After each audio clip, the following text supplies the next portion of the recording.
Hello students, once again you're welcome to this section. This is chapter 8 part 2 and this is introduction to VLAN, virtual local area network. Okay, so without much ado, let's quickly begin.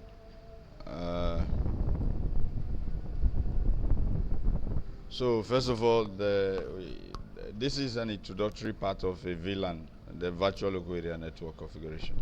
So we call it switch or the virtual local area network configuration.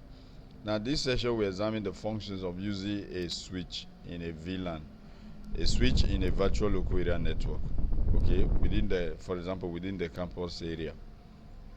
Now the terminology and step for implementing VLAN will be the first thing that we look at first. Now let's take a look at a VLAN and let's look at the terminology that we need and the step we need to implement a VLAN. So first of all, when we talk about VLAN, let's talk about a switch. A switch can be configured as a VLAN, right? The switch itself can be configured as a VLAN, a virtual local area network, right?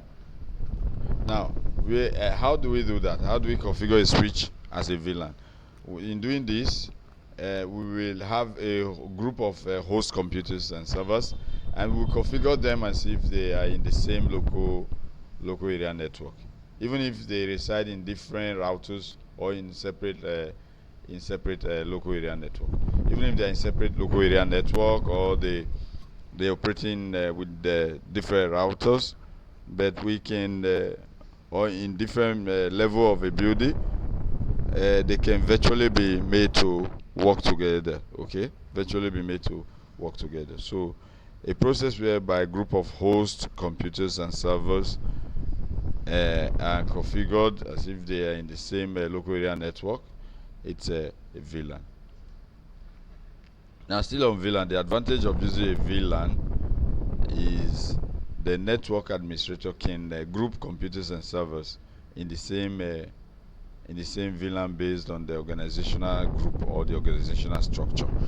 So one of the good reasons of using a VLAN is that you can group computers and servers, okay, computers and server in the same virtual local area network based on the way the organization has structured its department. For example, you have department of personnel, department of sales, department of marketing, department of engineering, department. So every organization have different departments, right?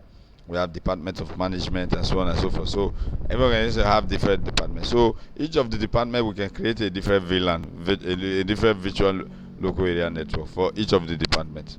Okay, so this is one advantage of using a switch to create VLANs. So one switch you can create different VLANs in it. Okay, so by segmenting them and creating them, like this department uses so number of ports. Let's say for example you have port 1 to 8, you can decide to designate port 2, 3 and 4 for one VLAN, one virtual local area network, and you can use port 5, 6, 7, 8 or port 6, 7, 8 to as another local area network.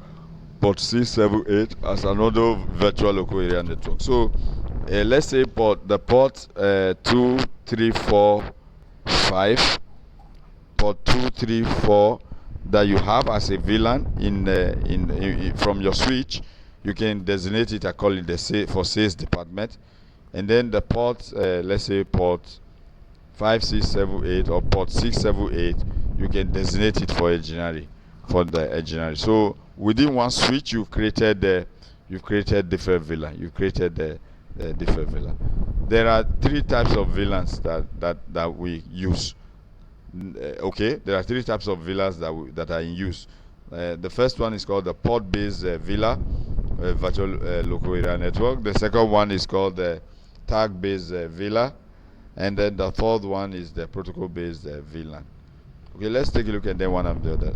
The port-based VLAN. The port-based VLAN is a type of VLAN in which the port-based VLAN is one where the host computers connected to specific ports on a switch are assigned to a specific virtual local area network. So specific computers or the host computers that you have on your system, they're connected to specific port on the switch. You know, for example, this is a switch. Okay, this is a switch. You have port 1, port 2, port 3, port 4, port 5, port 6, port 7, port 8, port 9, port 10. Okay, in this switch we have 10 ports.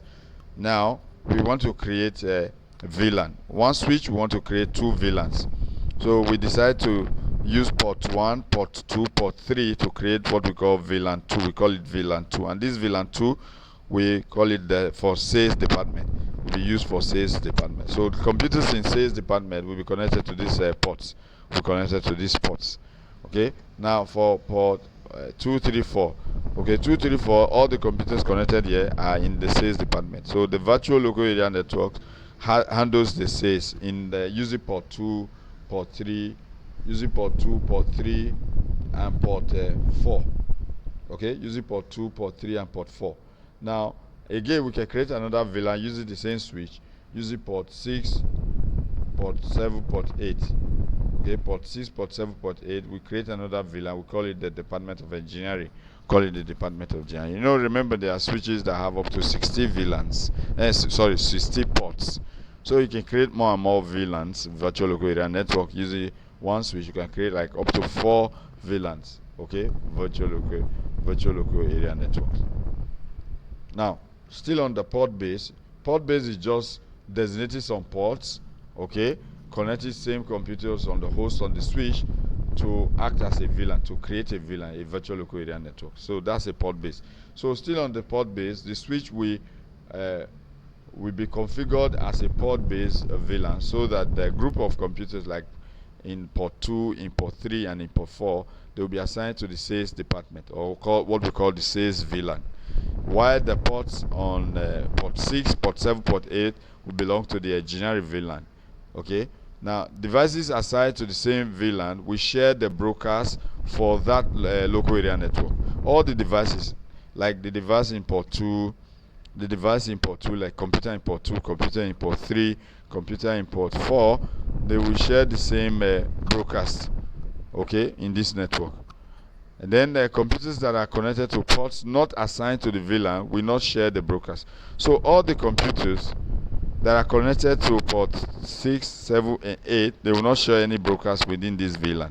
They will not share from this any broadcast within this VLAN, virtual local area network, which is for the sales department. So the computers connected to the engineering VLAN will not share from the sales VLAN. So this is what we mean by port-based virtual local area network. Okay, this is what we mean by the port-based virtual local area network. Okay, now let's go to still on the port, the second one, which is the tag-based virtual local area network. You know, we said there are 3 types. We have the port-based virtual local area network. We have the tag-based virtual local area network, and then we have the protocol-based virtual local tag-based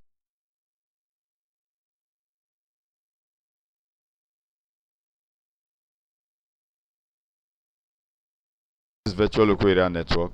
In this one, a tag is added to the Ethernet frame. Okay, the Ethernet packet itself, the Ethernet frame. A tag is added to it. This tag will contain the virtual local area network ID, and this ID is used to identify that a frame belongs to a specific VLAN. That ID tells this particular frame or packet belongs to this specific virtual local area network. So the job of the VLAN ID is to identify the packet and what virtual local area network it belongs to. Does it belong to the sales virtual local area network, or it belongs to the engineering virtual local area network? So the tag is just the tag that is added to the Ethernet frame is just to be able to identify which of the virtual local area network does the VLAN belongs to, does the packet belongs to. Now, the addition of the VLAN ID is based on a specification, the IEEE specification called the 802.1q specification. Now, this specification, the advantage it has, the 802.1q VLAN, is it helps to contain the broadcast and the multicast data traffic that are in the system, that are in the network, on the network. It helps to contain them, to contain the broadcast and the multicast data traffic.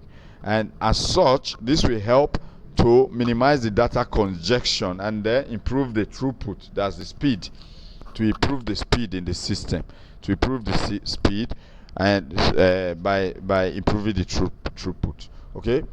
Now, this specification also provides guidelines for switch ports to belong to more than one VLAN. So it helps and it gives guideline for switch ports to belong to more than one VLAN. You know, a switch can have more than one VLAN. Can have two VLAN, like I said earlier on. Can have three VLAN. Can have four VLAN.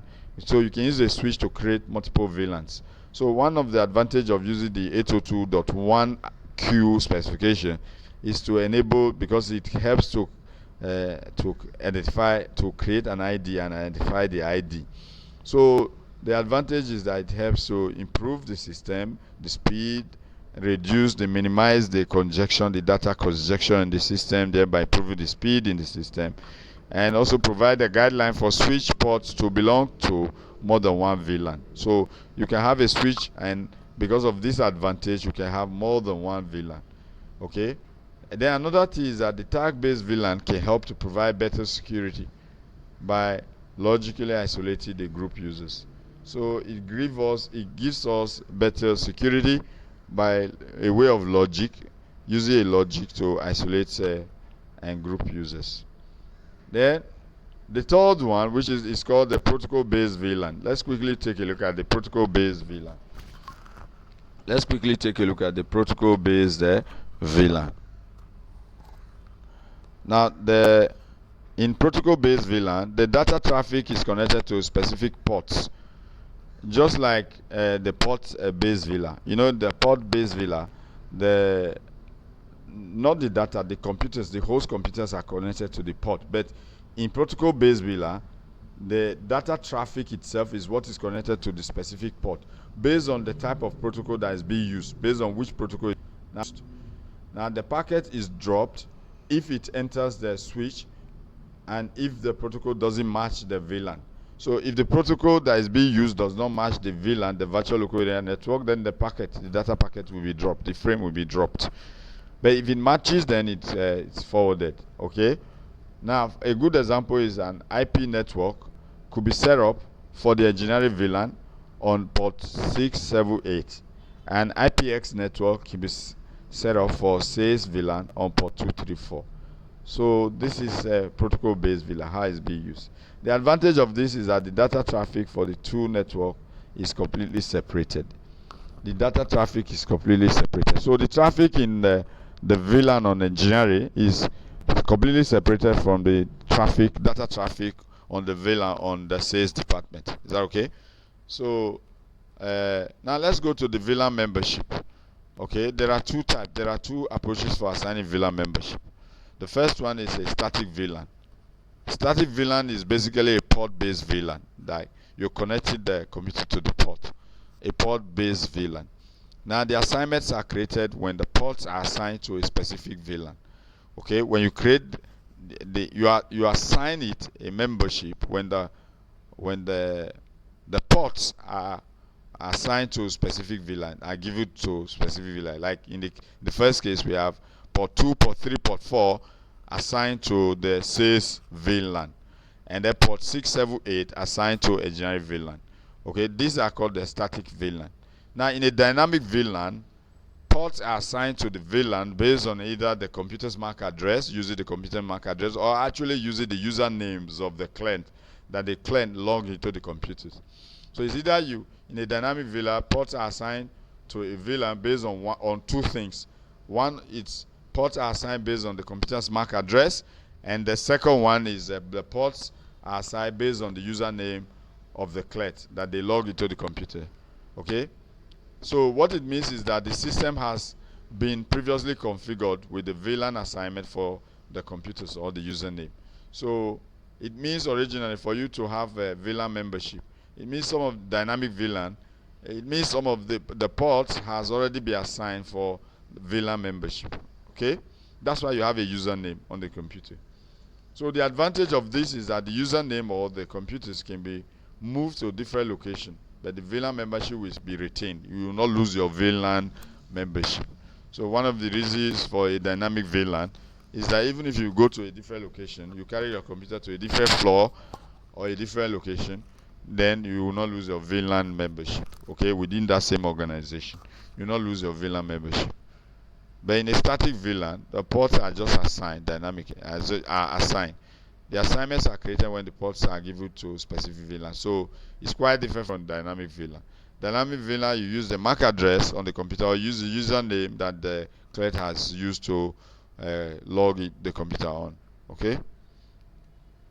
So this is all that we have for this section. Remember, we talked about virtual local area network. We said there are three types or three ways.